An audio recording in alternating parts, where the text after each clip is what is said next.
like to do next is to introduce Martin Filbert, who is a world-renowned toxicologist and professor of toxicology, and maybe, as importantly, the Dean of the School of Public Health here at Michigan. Dean Filbert has degrees from Cambridge and from the London University Royal Postgraduate Medical School. He came to the University of Michigan to the School of Public Health in 1995 and has since, and actually before that, had a continuously funded portfolio of research that looks at flexible polymers and optical sensing of ions and small molecules for the treatment of brain tumors. So I was going to memorize that, and then I was going to tell you about Martin's kind of FDA committee chairing the science board for bisphenol A. And he has the rubber duckies in his office to prove it. In his first few months as Dean of the School of Public Health, Dean Filbert has really modeled innovation and set the school on a path toward discovering the necessary disruptive change to make the School of Public Health world-renowned for being the place where innovation takes place and provides the information and the values to make it the best School of Public Health in the world. We're on that path. He has shown the local and the international community what it takes to be the best. And just as VBID broke new ground in insurance and design and value and health and healthcare, Dean Filbert is doing the same and showing the value of public health and innovation in health and healthcare and public health. So please join me in welcoming Dean Martin Filbert.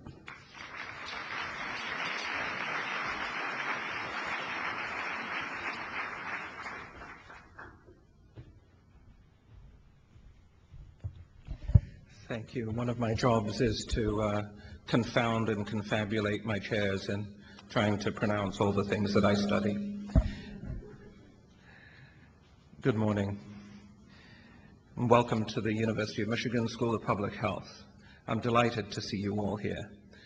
On behalf of the school and the university, I'd like to welcome you to Ann Arbor and to thank you for joining us for the Center of Value-Based Insurance Design's 2011 Symposium, The State of Value-Based Insurance Design, Evidence, Policy, Implementation, and Tools. More than 450 of you have joined us here today for this event, and you are truly an extraordinary audience. You are leaders from across the country representing all of the key stakeholders with a keen interest in healthcare reform. You are health plan executives and designers, health system administrators, clinicians, researchers, policymakers, benefit consultants, patient advocates, health IT leaders, and employers of all sizes, both for profit and not for profit. You lead the constituencies who are driving innovations in healthcare in your individual workplaces and in state and federal policy areas. You are all acutely aware that the healthcare industry commands over $2 trillion annually, 16% of the gross domestic product, and that healthcare costs continue to grow substantially faster than inflation. And you don't need me, a bench jockey, to tell you that the financial pressure on the business community is challenging the future of employee-based health insurance. Innovation in healthcare and health delivery is sorely needed. Today's symposium is comprised of distinguished experts who will deliver our keynote presentation and panel discussions. We are all in for a provocative and thoughtful dialogue and I invite your feedback and input during the question and answer sessions that will follow each segment of today's event. Value. What a novel idea. The clinical benefit achieved for the money spent.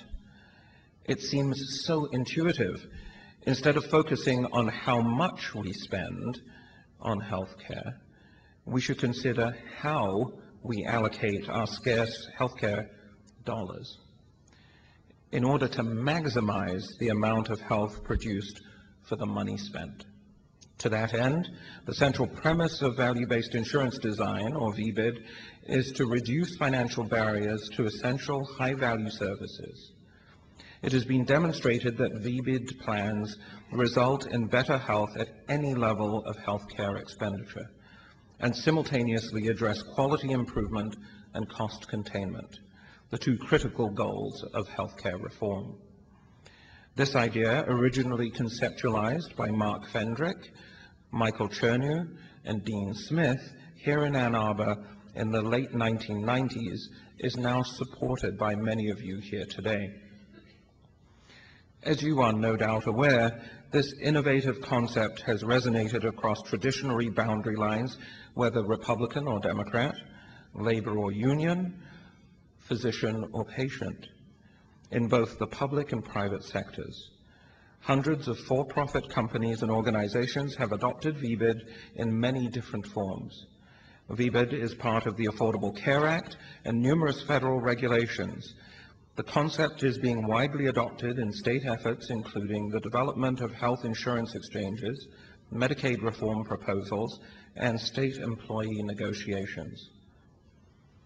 And this just in, there's some exciting news today. The Center is pleased to announce the launch of a VBID registry that will provide a record and resource of VBID examples from across the U.S.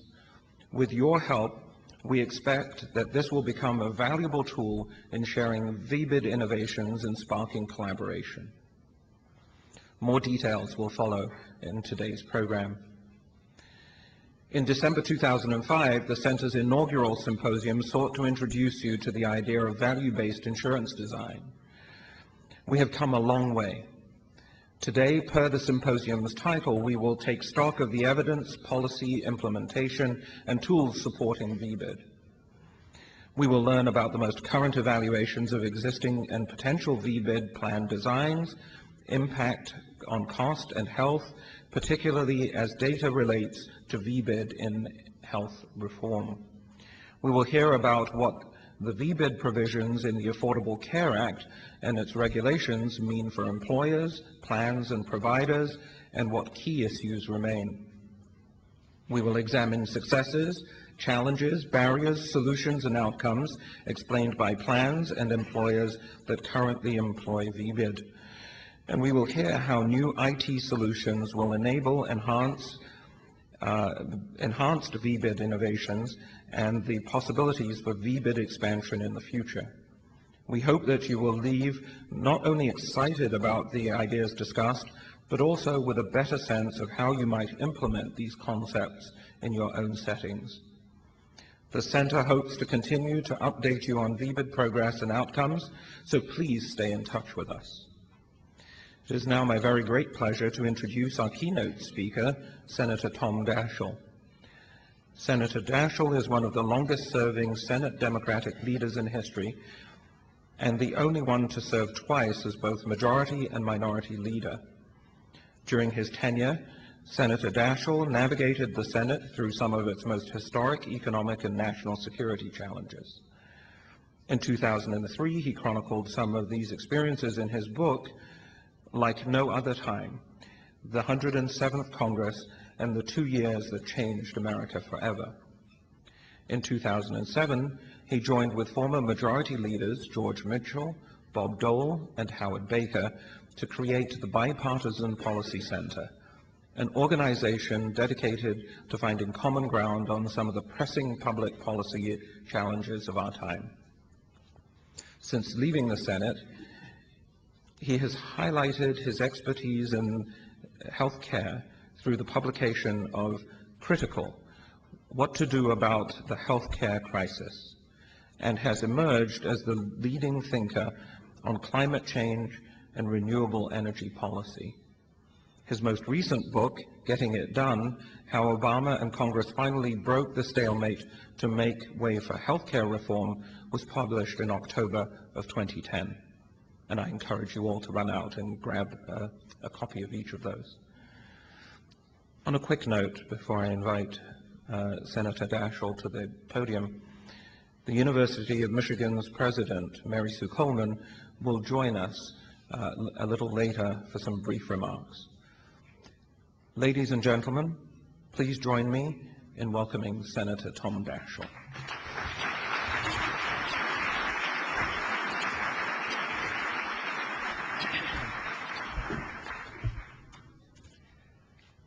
Dean Filbert, thank you very much for that generous introduction. Thank you all for your warm reception. It's a real pleasure to be here this morning with each of you. I needed to hear those generous words. I was going through the metal detector at the airport yesterday, and I had just taken off my coat, and I was running a little bit late down in Dallas, Texas, taking off my shoes, and worried about getting to the gate. Somebody tapped me on the shoulder just as I was about to go through the metal detector. He said, "I just got to ask, anybody ever tell you look a lot like that guy, Tom Daschle?" I said, "Yeah, people have said that," thinking of my gait. He said, "Doesn't that make you mad?" So I hope I can get through the next hour without making anybody too mad. But Jennifer Martin, and to all of you responsible for organizing this symposium, I congratulate you. It's already been said, but it bears repeating. This is a very, very impressive audience. But you're in an impressive venue. When I think of the University of Michigan, I think of innovation.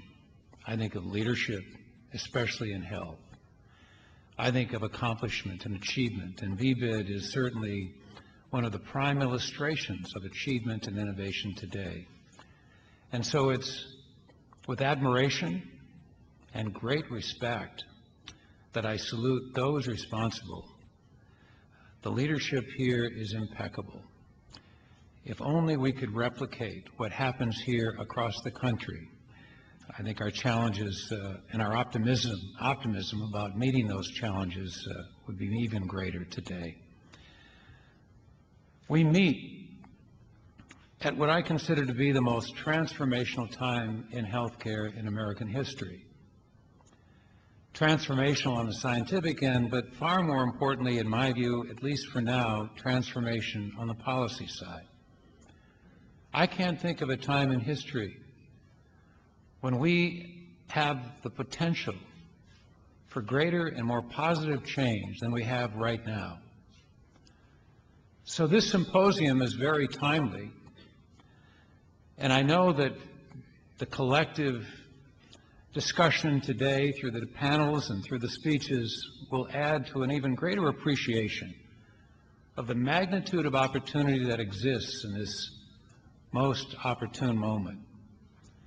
I believe it ranks up there with the creation of the Federal Reserve in 1913, certainly the creation of the Social Security system in 1935, and Medicare and Medicaid in 1965. It is transformational. But as transformational as this moment is, at least in my view, there are a couple of aspects of our healthcare sector that probably won't change for the foreseeable future. One is my assertion that our healthcare sector never has and certainly is not now a, quote, system. We don't have a system. If a system could be at least even loosely defined as having some central decision-making or administrative-making authority, we don't have that. We have a marketplace composed of a collage of subsystems, public and private. And therein lies part of the problem. Because in this marketplace, that efficiency that we generally associate with systematic approaches to organization have broken down. Every one of these subsystems tend to be stovepipes that don't correlate and don't interact and really don't integrate as well as they should. And it's from that inefficiency comes many of the problems we face today. But we are faced today with the realization that regardless of how transformational this moment is, at least for the foreseeable future, I don't see a system evolving. I see hopefully a more efficient marketplace. The second characteristic of our healthcare marketplace that I think is unique in many respects to the United States is that I believe all healthcare looks like a pyramid, where at the base of the pyramid you have primary care and wellness promotion. You become more and more sophisticated as you go up the pyramid to the very top, where you have the most technological advances and applications to health, heart transplants and MRIs, technological applications that we in large measure have invented and utilized in many respects to our great advantage. Every society starts at the base of the pyramid and they work their way up until the money runs out. I believe in the United States we start at the top of the pyramid and we work our way down until the money runs out. And in spite of the fact that we spend more than anybody else in the world, the money runs out. And so we have an illness-centric pyramid rather than a wellness-centric pyramid. And therein lies also some of the characteristic challenges that we face within our marketplace. So as transformational as this moment is, it seems to me those two factors, the fact that we aren't systemic and that we have an inverted pyramid in many respects, presents an even more complicated landscape for us to address the many, many challenges that we face. There is, unfortunately, a great deal of difference of opinion with regard to how we address the challenges we face in healthcare today. There is, however, a significant degree of consensus, and I'm encouraged more by the consensus than I am surprised by the polarization. I know there may be some difference of opinion here with regard to what is at the heart of the polarization. My view is that it really comes down at its very heart to an ideological difference about the role of government. And over time, we've attempted to address that question, and it has evolved.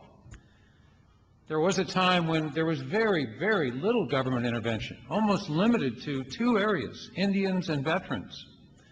And we've now evolved to almost a 50-50 marketplace with these collages, this collage of these subsystems with 50% of it public and 50% private. But there constantly has been this tug, this debate, public and private, about whether or not there should be more or less government.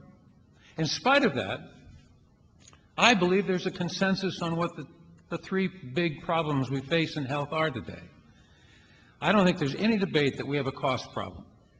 You can talk to the most conservative, the most liberal, the most ardent Republican, the most ardent Democrat, and everyone recognizes that when we spend $8,500 per capita on health care in America, and when those costs are anticipated to rise by more than 100% over the next 10 years, we have a problem.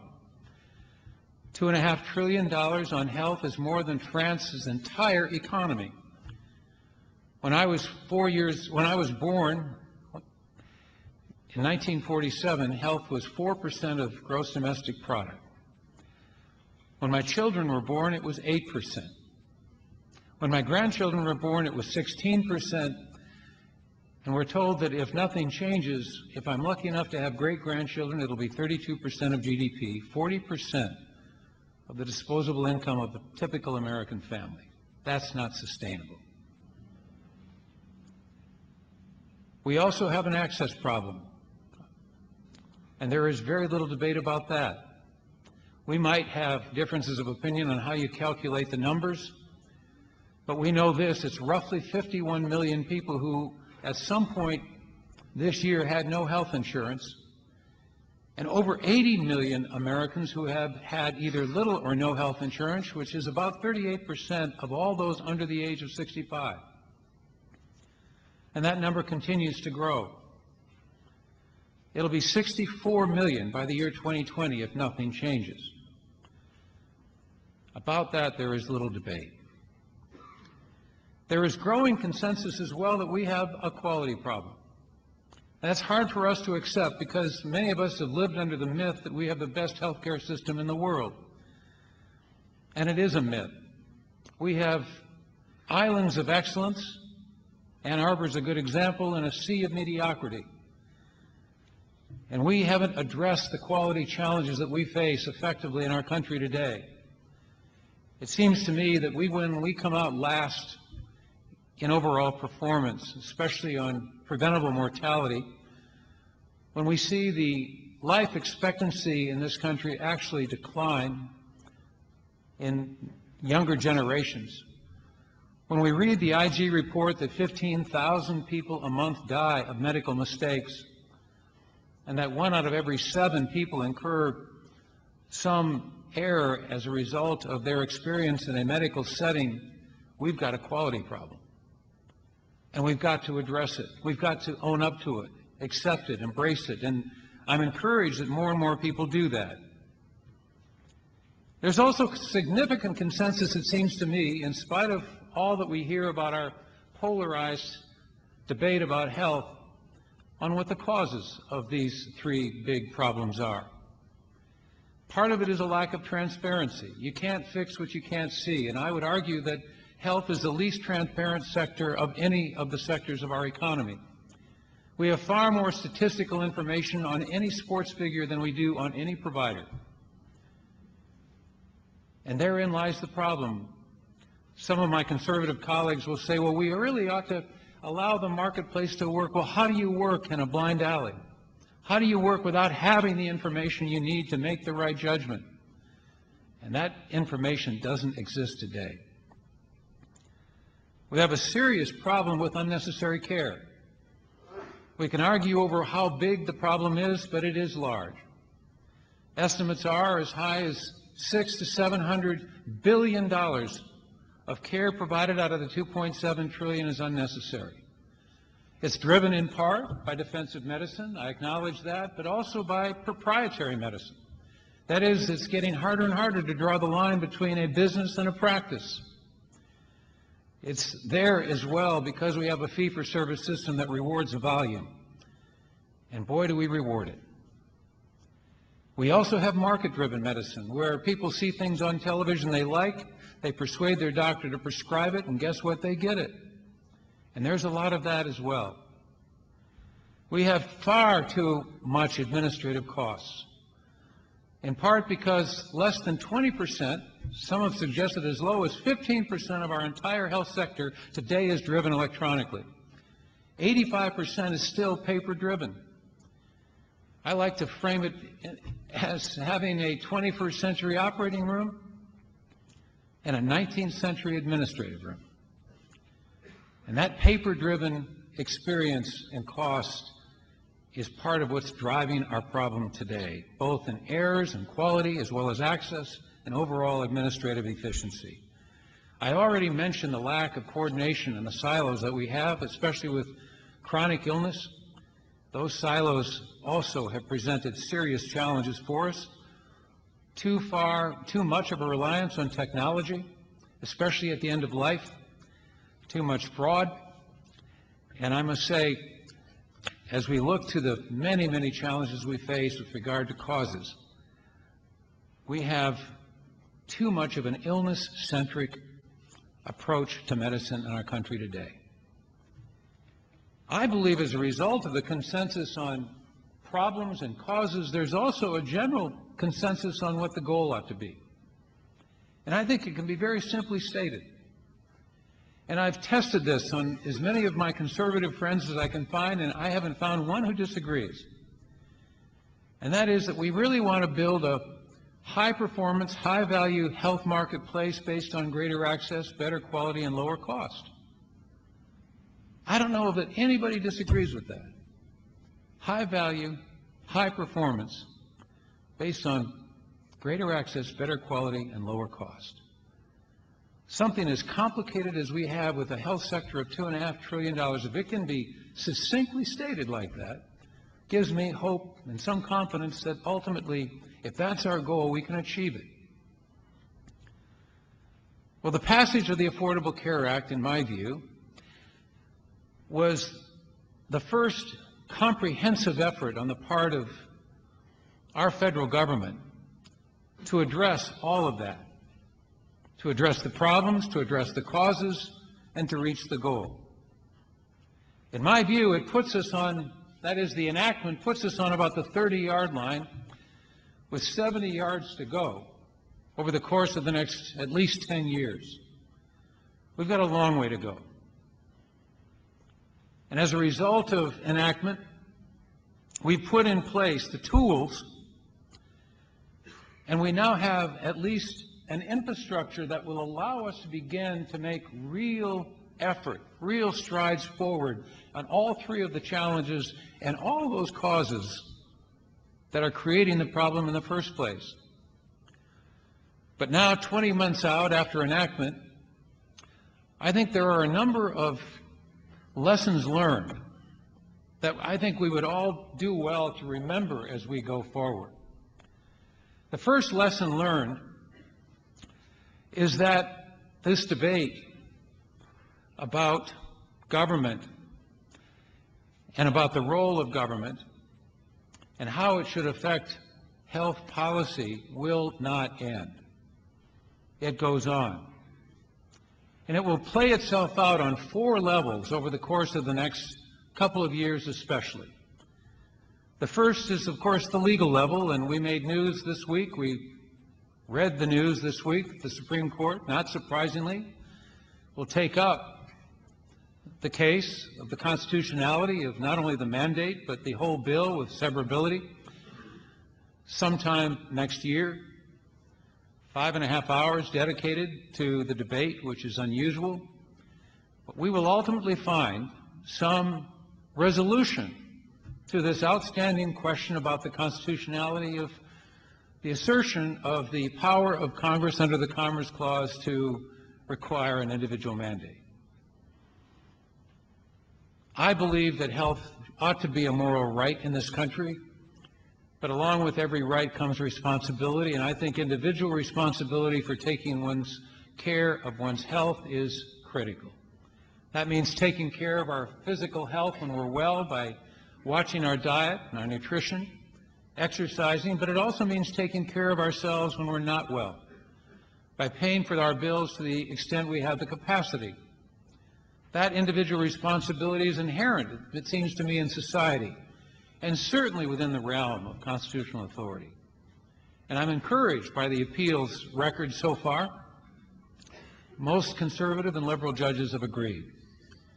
One thing that I think should be emphasized is that we're going to have a mandate one way or the other. We'll either have the requirement that individuals buy insurance, or we will have the current requirement that we all pay for those who don't. None of us have the option of saying, no, I'm not going to pay for those who were unable to pay for themselves when they came in the emergency room. It's passed on to us, it's incorporated in our bill, and we have no choice. That's a mandate as well. And that mandate will continue if the individual mandate falls. So that will be the first debate that will continue to play itself out, at least for the next year, in the courts. The second is the policy debate. We've seen amendments in the House of Representatives to repeal all of the Affordable Care Act. We've seen some to repeal portions of it, including the mandate or the Independent Payment Advisory Board. So far, only one amendment has been successful, and that is to repeal the so-called 1099 provision, which required that we report all transactions over the $600 threshold to the IRS. That was repealed as too burdensome. $17 billion cost over 10 years, but repealed nonetheless. I think the biggest policy debate will continue to play itself out in the budget context. As you know, the super committee continues to meet, and one of the big questions is what do we do with entitlements? And when we say entitlements, in large measure, we're talking about health, Medicare and Medicaid in particular. And that will continue to be a very big question mark. And I'll come back to that in a minute. But we will continue to find ways with which policy and the Affordable Care Act will intercede and will intersect, I should say, and will continue to be a very big part of the health policy landscape. The third is probably the most complicated and in some ways by far the most far-reaching, and that is the regulatory and administrative activities that will take place over the next 10 years that have largely been authorized by the Affordable Care Act, but will continue to be the subject of a great deal of debate. And they will play themselves out in three levels. The first is the administrative and regulatory level on insurance reform. Insurance reform is by far the most granular so far. That is, there is more clarity with regard to what it may mean to the typical American citizen than the other aspects of the regulatory process. We now know that there's an MLR, a multiple loss ratio of 80%, requiring insurance companies to dedicate 80% of their revenue to beneficiaries. We now know that young people can acquire health coverage through their parents' policies. We now know that there will be no annual limits, no lifetime limits.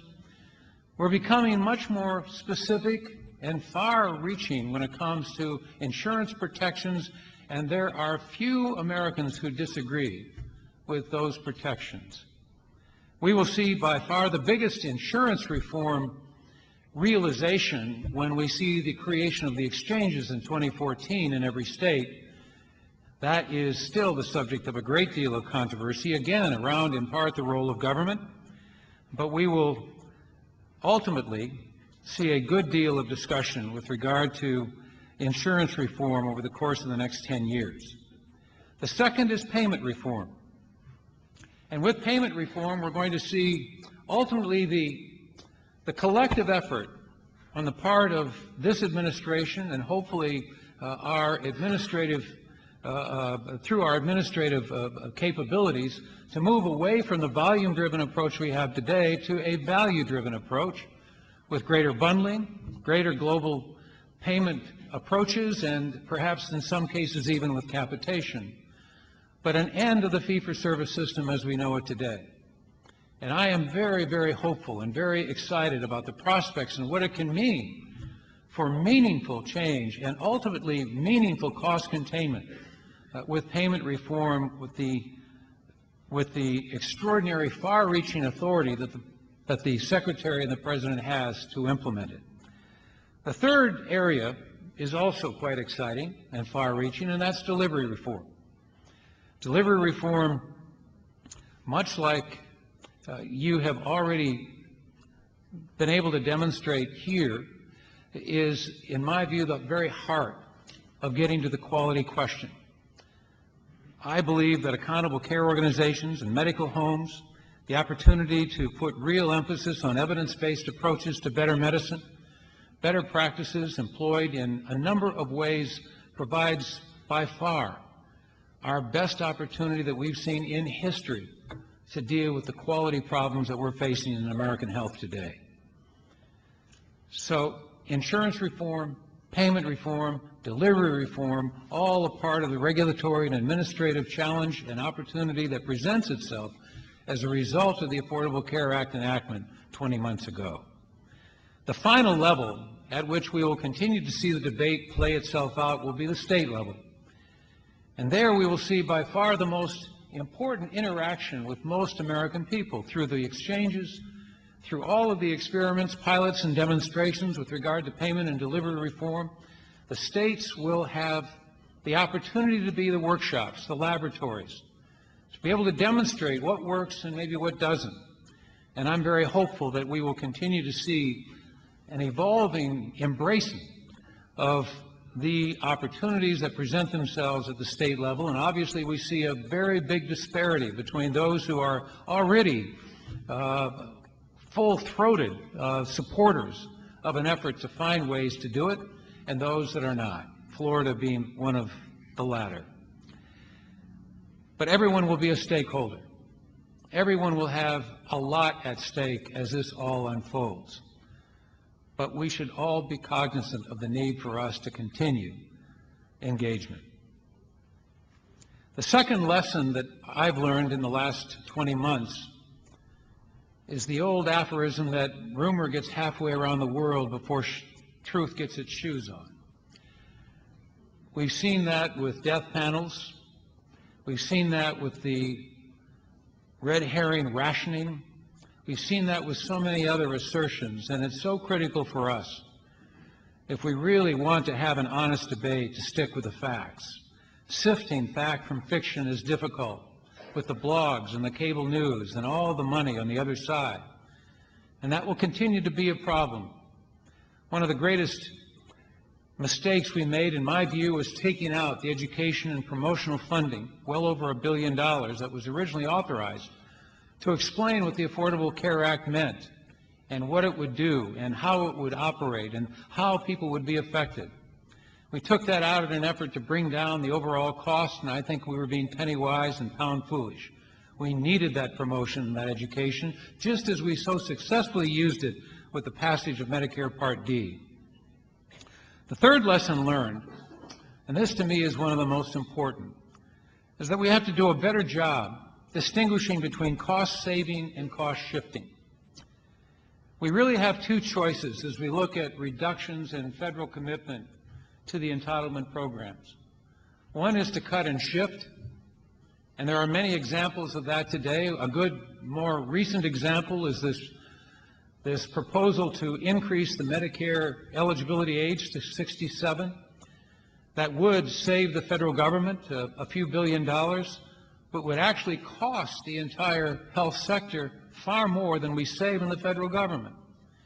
But whether it's underpayment of Medicare, or whether it's the cost shift that occurs today with the uninsured, or whether it's increasing Medicare eligibility, those who argue that cost shifting has any place in this debate, in my view, are doing a disservice. Far better to redesign and improve. And we have the tools to redesign and improve, and that really has to be our focus. I think every single budgetary decision ought to be looked at in that context. Are we cutting and shifting, or are we redesigning and improving? And I would hope that collectively we could argue that redesigning and improving has to be the way we approach this as we go forward. We have the tools, if we employ the transparency that could be authorized and could be implemented, the payment reform, the chronic illness management, the use of the Independent Payment Advisory Board and the Innovation Center, all of those and many more tools that are now incorporated in the law give us an opportunity to do exactly that, to redesign and improve, recognizing that we're only on the 30-yard line today, and that it's going to take a lot of effort to get to the goal. The final lesson learned is one that I've already alluded to, and that's we needed better messaging. And I only hope that as we go forward, that the President, as he enters the re-election campaign with all of his vigor, will embrace his accomplishment, his achievement, and invite his Republican opposition to have a good public debate, a healthy debate about the Affordable Care Act and the alternatives that others might propose if they know a better way to address cost, access, and quality than what we have today incorporated in the Affordable Care Act. Whether or not we succeed seems to me depends on whether we achieve 5 very specific personal goals. One is that we all have to recognize the importance of resiliency.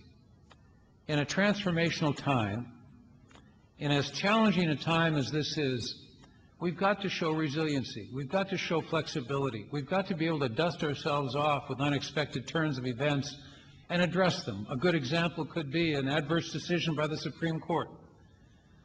We can't simply pack up and go home if things don't go our way. We must be resilient.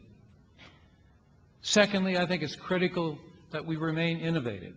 And here I know I'm preaching to the choir. VBID is probably the best illustration of extraordinary innovation. And therein lies our secret. We've always been an innovative people. While we've been under duress in so many other ways, it's innovation that has allowed us to address those challenges and do it successfully. That innovation will be critical as we go forward. The third is collaboration. We need to continue to collaborate, and that's partly what this symposium's all about. I love the old story. I don't know if any of you ever saw the movie, but I treasure the movie. It's one of my favorite. And if I were to poll, I'm sure that less than 5 of you have seen it. It's a movie called The Straight Story. David Lynch produced it many years ago. It claims to be a true story about Alvin Straight, who was going to see his brother in Wisconsin. He lived in Iowa. And he had no money. His brother was dying, and he really wanted to see his brother before he passed. Older man, probably late 80s. He had no money. He decided to take his John Deere lawnmower tractor and use it as his vehicle to get into Wisconsin. So he drove along the highway every day, a few miles at a time, and parked along the side and started a little campfire at night and roasted a hot dog. That was his dinner. He was roasting his daily hot dog at night, and a woman came out, a young woman, out of the woods who was in great trouble, pregnant, unmarried, fallout with her family. He invited her to sit at the campfire. At one point in the conversation, he said, "Pick up a stick." She picked it up. He said, "Break it." She did. Then he picked up a bundle of sticks and he handed them to her and he said, "Break these." She couldn't do it. He said, "That bundle of sticks is family. But I could say that's all of us." Collaboration requires our involvement, our commitment, but it makes us stronger. And the more we can collaborate, as you have done so well here in Ann Arbor, the more effective we'll be at addressing these challenges. And therein, I'm led to the 4th quality. We need engagement. I had a wonderful mentor whose name was Claude Pepper.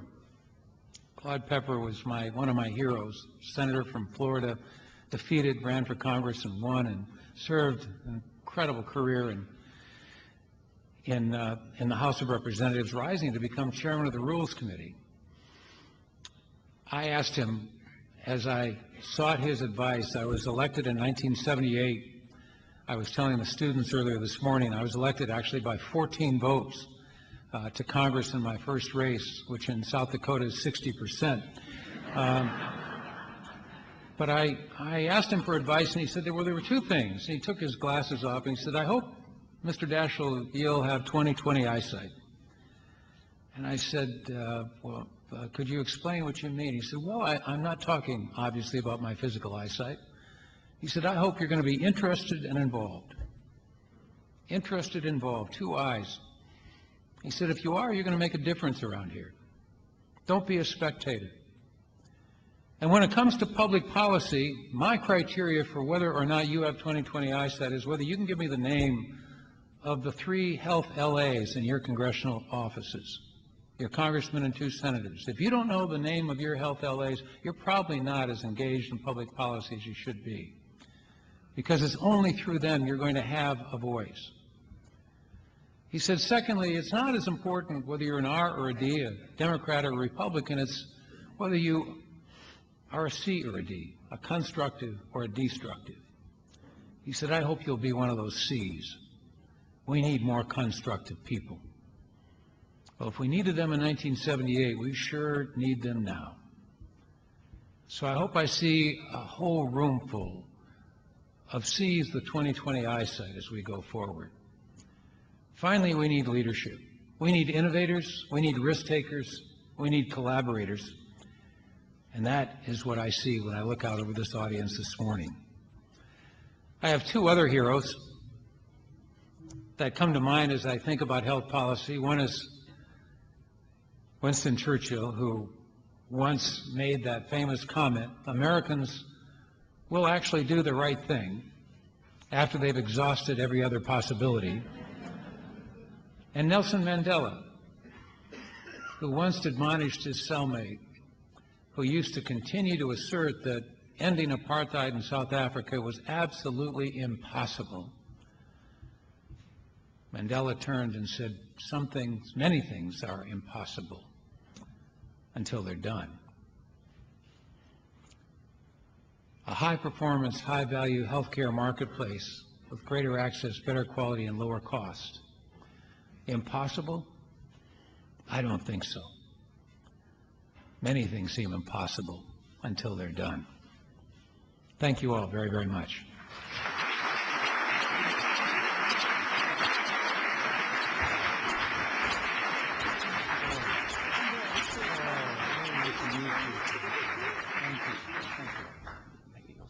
Sure, I'd be happy to. Thank you very much, Senator Daschle, for a cogent and compelling presentation. You have motivated us, I think, today to action. It is now my great pleasure to introduce and welcome President Coleman. On behalf of the School of Public Health and the Center for Value-Based Insurance Design, thank you so much for joining us this morning. President Coleman has led the University of Michigan since her appointment as the 13th president in August of 2002. As president, she has unveiled several major initiatives that will have an impact on future generations of students, the intellectual life of the campus, and society at large. One of these, the Michigan Healthy Community Initiative, employed the concept of value-based insurance design in caring for employees with diabetes and those trying to quit smoking.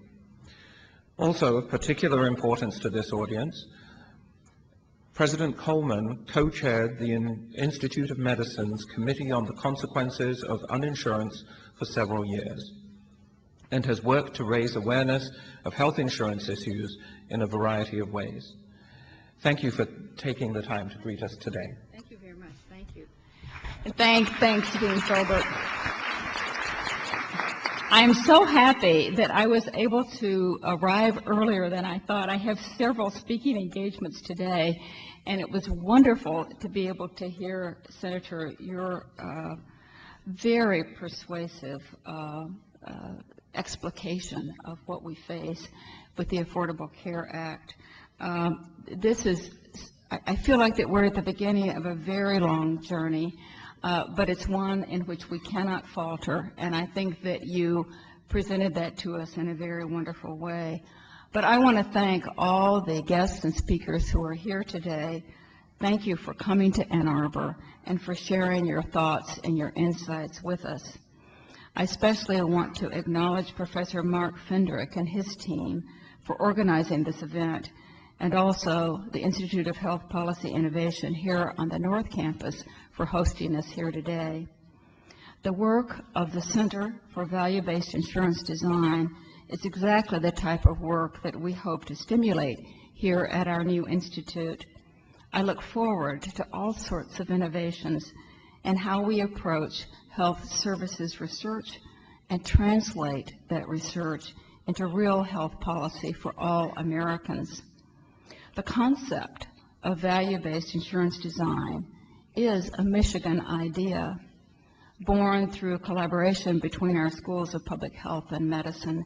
It has been embraced across our state and our country, as well as here on campus through our own Healthy Communities initiative that's examining diabetes and smoking cessation, as Dean Filbert said.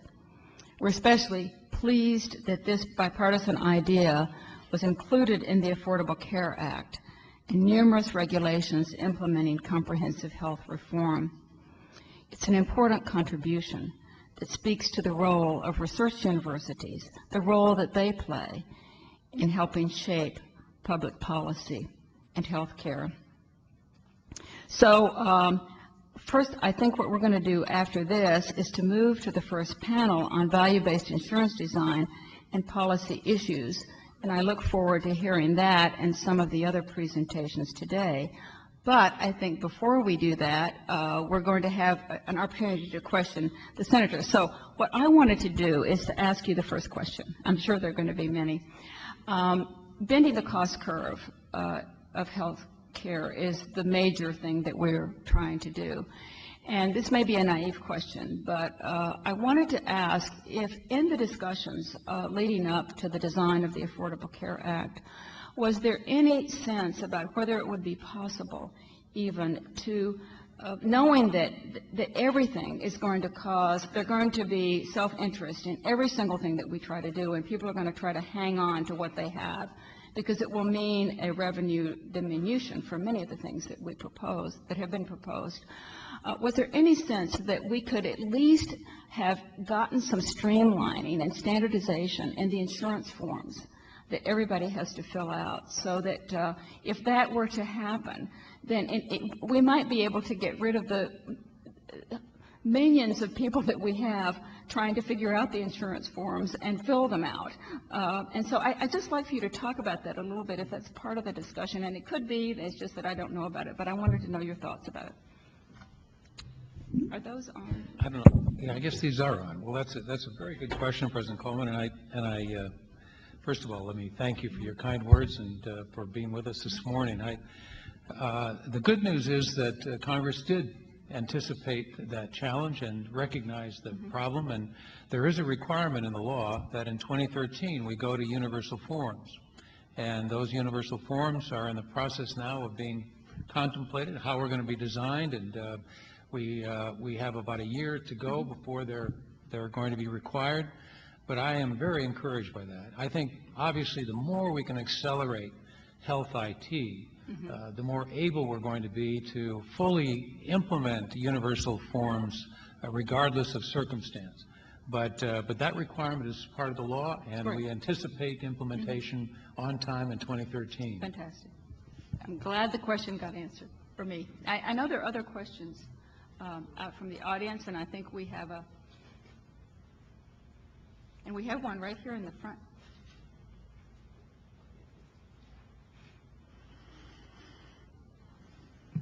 Thank you for the wonderful talk. This morning I was watching TV, and there was a commentary about how pizza has been officially declared still a vegetable, and French fries and ketchup. And I'm Peggy O'Kane from NCQA, by the way. We're working on delivery system reform and healthcare accountability and so on. But I just feel like those of us in healthcare need to be a loud voice for the other side of what drives Americans' health. And I just wonder, and you come from an agricultural state, so I'm putting you on the spot in some way, I guess, but it just feels like no matter what we do in healthcare, we've got this wave coming at us that is just going to crush the country. So I just ask for your commentary. No, Peggy, I think your point is so well taken. And when we talk about a wellness-centric healthcare marketplace, I think it's imperative that we emphasize that every step that a wellness-centric healthcare marketplace relies on more than just the providers of healthcare to achieve it. Number one, we have to make nutrition cool. We have to embrace nutrition far more effectively than we have. You know how we have LEED buildings? I'd like to have a LEED concept for nutrition, where there, in order to be certified LEED eligible, if we could use that term for a moment, there'd be an exercise room in every office building. There would be vending machines with nothing but healthy food. There'd be a cafeteria if there is any kind of an opportunity to buy food that is farm-to-table related. I think there's a lot we can do on nutrition. We also have to persuade the fast food manufacturers in this country and others that they've got to be more healthy conscious. Obesity is one of the greatest pandemics in the country today. Life expectancy is going down for future generations in large measure because of one thing, obesity. We've got to address it and consider it the pandemic threat that it is right now. So this notion of pizza and French fries goes counterintuitive to everything I think of when I think of healthy public policy and good nutrition. So it's another setback.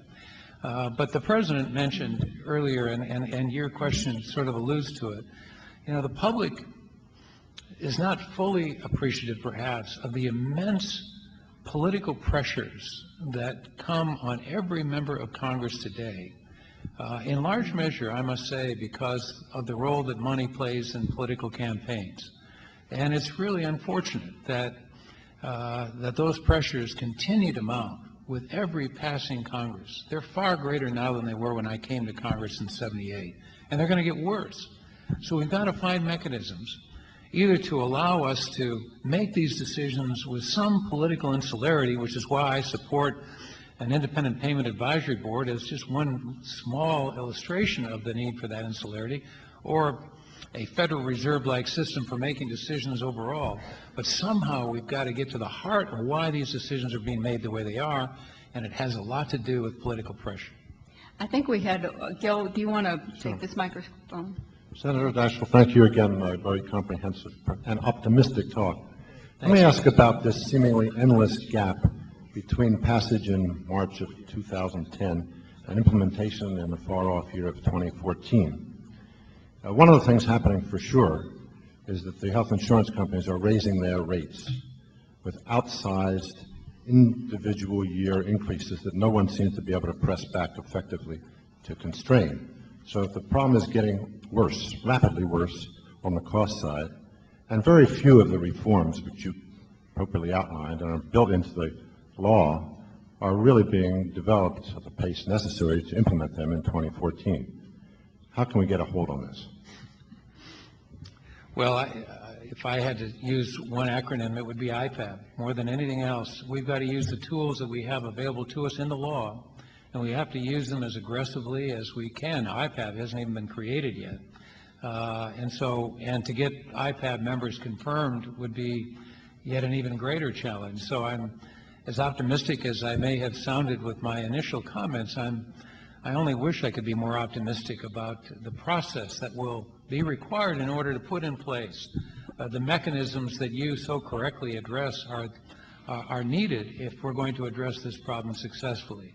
I do have hope for the exchanges and the opportunities that presents for an improved efficiency in the marketplace, but we lost a great opportunity with the loss of the public option when we created the insurance exchanges to begin with.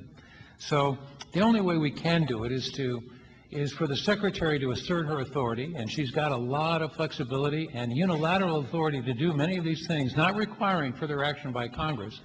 And I've encouraged her, and I know others have as well, to press the envelope when it comes to many of these things, because therein lies the only real hope. We can't rely on Congress. That's not going to happen. The sustainable growth rate nightmare is a perfect illustration of how it just doesn't work. But she does have a lot of authority, and I'm just hopeful that, and I'm quite confident she'll use it. Thank you. Kevin Volpe, University of Pennsylvania. We borrow about 43 cents on every dollar we spend in the federal budget, and as you aptly described, the rate of growth and costs seems unsustainable, yet Medicare doesn't officially consider cost and coverage decisions. A lot of the promise of VBID is probably by increasing cost sharing for low-value services, but as you know, there's been a lot of pushback whenever anyone talks about rationing, death panels get invoked. How do you see us reconciling the fiscal realities of our situation with the public's opposition to reducing coverage and the lack of political willpower to stand up to that and recognize that we can't keep going like we are?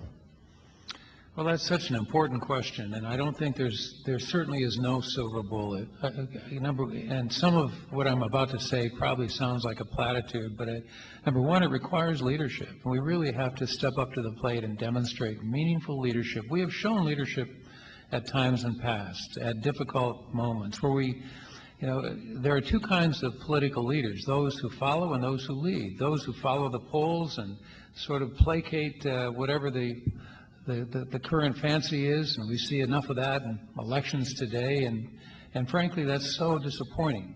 But then you see the Churchillian or the Roosevelt kind of leadership that we've demonstrated in the past, and it's going to take that, number one. It's going to take people explaining to the American people. I don't care if it's every night for an hour.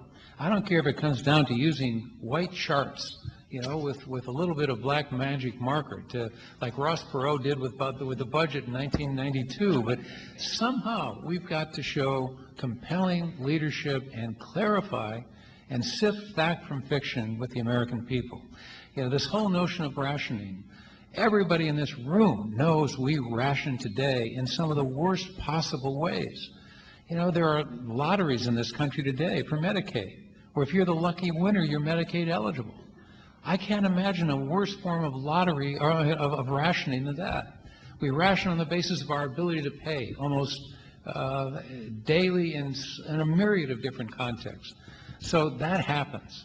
And so I think we've really got to step up to the plate and then really show why it's in the interest of every American citizen to be supportive of this redesign and improve approach to healthcare today.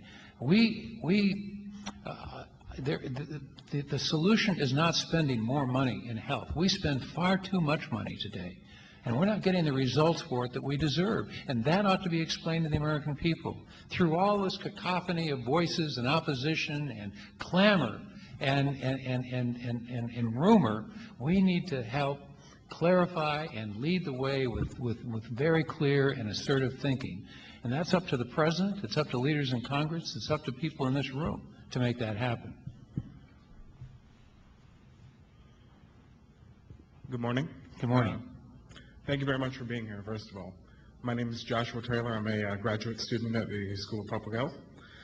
My question is around referral systems. Has there been any discussion around the creation of mutual referral systems between safety net providers, secondary and tertiary level care, and the encouragement of regionalized healthcare systems?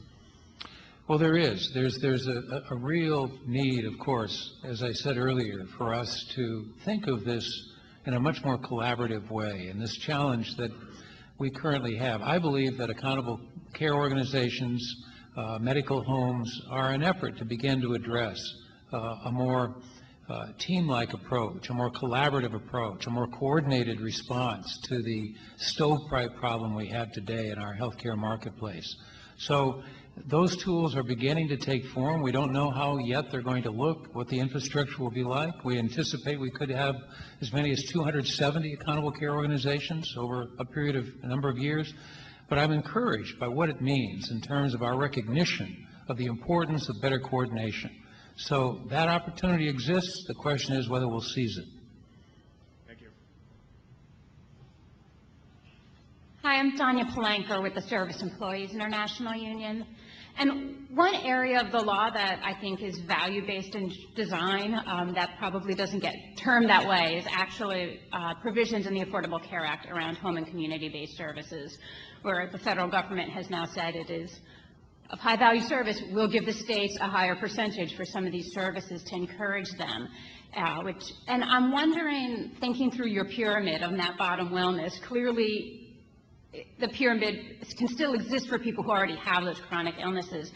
And if you have thoughts at all about ways that we can use those types of workers who are already working with the chronically ill, who are in their homes. I think in Massachusetts the average is 20 hours a week with a client, to try to keep them, I mean, it's perhaps a different level of wellness, but as well as possible to try to think through and help trying to keep people before they get to that acute care stage. Well, I think you put your finger on a very important part of this wellness-centric approach that we're talking about, this bottom of the pyramid care. And, you know, I do worry a little bit about whether we have the infrastructure available to us now to do it if we're as successful as I think we could be. And people ask oftentimes, how are we going to achieve that? How are we going to do this? And it seems to me that the most crass response I can think of, but the most accurate, is to follow the money. If we put the money where we think it needs to go to accomplish that, bottom of the pyramid care, and a recognition that those people ought to have a clear role. And I would add, and I would really emphasize, I think we need to give nurses a lot more authority and a lot more responsibility to help fill that need today. Nurses, nurse practitioners, physicians' assistants, other providers. There's a far greater role they can play than they're allowed to play in many settings today, and I think that's part of the solution. And so, but I think it's also, it goes back to my probably overemphasis on the need for coordination. I mean, the coordination that doesn't exist today is going to have to be addressed in a far more effective way, all the way through, tearing down these stovepipes, first by recognizing the integration of home health and community health along with our more institutional settings. And we haven't done a very effective job of that today. There are too many stovepipes in that architecture that need to be addressed. But follow the money, coordinate, tear down the stovepipes, allow for a more collaborative environment. That's the way we're going to get this done. Thank you. We'll take two more questions, first from this corner of the room. Senator Daschle, thank you for being here this morning and for your comments. My name is Rex Gale with Mercer. One of the things that you had mentioned earlier is that you feel that health care should be a right as well as an individual responsibility. I know the Accountable Care Act also does include some wellness components to increase incentives and those kinds of things, understanding that we are inherently human and don't necessarily make the best decisions in our lives. In addition to incentives, are there any other things that you would recommend that get at really the individual responsibility component of the Affordable Care Act? And what are the one or two things that you would suggest that become more part of the policy and the process to help reduce healthcare costs, and to your point, focus on health instead of illness? Well, Rex, I think that, first of all, it ought to start at a much earlier age than we do. I don't think we put the emphasis on our own individual responsibilities as I wish we would in schools. You know, that comes with even with physical exercise. You know, it's probably unfair, but I think it's fairly stated generally that schools have de-emphasized physical education over the last 20 years, in part out of budgetary pressures. But if we're going to emphasize individual responsibility, it ought to start with schools, both on the nutrition side, incenting, if we can, better nutrition, incenting the suppliers and the consumers to be much more nutrition aware than they are today. So I think it would start with that. I think communities really ought to emphasize that as well at every level, incenting more individual responsibilities and perhaps disincenting activities that don't take into account individual responsibility more effectively. You know, I don't know that smoking and what we've done with tobacco policy is the ideal analogy here, but we've come a long way. We're down now to 17% in the country who smoke. That's a significant improvement over what it was 25 years ago.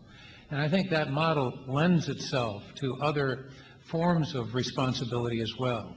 But we can do that. But we've got to take the initiatives sort of incrementally, but move it forward with a recognition that incentives and disincentives at all levels of government and in all aspects of society have to be reviewed. That includes the private sector as well as the public sector. I think there's a growing awareness of the need to do that, but we have a long, long way to go. Thank you. Thank you. And our final question. Thank you. I enjoyed your remarks, in particular your opening statement about what an exciting time this is and the potential for innovation in healthcare, such as VBED. And one of the areas where there's a lot of innovation going on is the area of M-health or mobile health or iPhone health, whatever you want to call it, using smartphones to facilitate people taking care of themselves by having sensors and other kind of monitoring devices and delivery of real-time health information. The community, the M-health community right now, however, has a lot of concerns about the insertion of the FDA and the idea of regulating these devices as medical devices. We feel like it's going to slow down the innovation and the progression. Do you have any thoughts about that? Well, I think those are legitimate concerns. The balance that we're going to find as we go through this innovative and exciting period is to reward innovation, but also to recognize the importance of safety and finding that balance between safety and innovation as we go forward is something that we'll have to continue to do. I would hope that we take a very entrepreneurial spirit here and reward it and encourage it as much as we can, but at the same time be cognizant of safety. Sometimes I think we're more risk adverse regulatorily than we need to be, especially in the FDA, and I think it's important for us to continue to ask the question, are we striking the right balance? And that certainly applies to telemedicine and what we can do with care in rural areas. South Dakota is a perfect illustration of that. We rely extensively today on technological innovation and communication for care, especially in our community health centers in the most isolated parts of South Dakota. They use it a great deal. Physicians' assistants and nurse practitioners work extensively with physicians in larger communities to provide a far better level of care than we've ever provided before, only because of technology. So we've got to recognize this is really part of the solution, and finding that balance between regulation and innovation is critical. Thank you. Thank you. Thank you. Before we take a 10-minute break and you return promptly at 10 o'clock for the panel discussion, it remains for me to thank you very much, Senator Daschle and President Coleman, for gracing us this morning.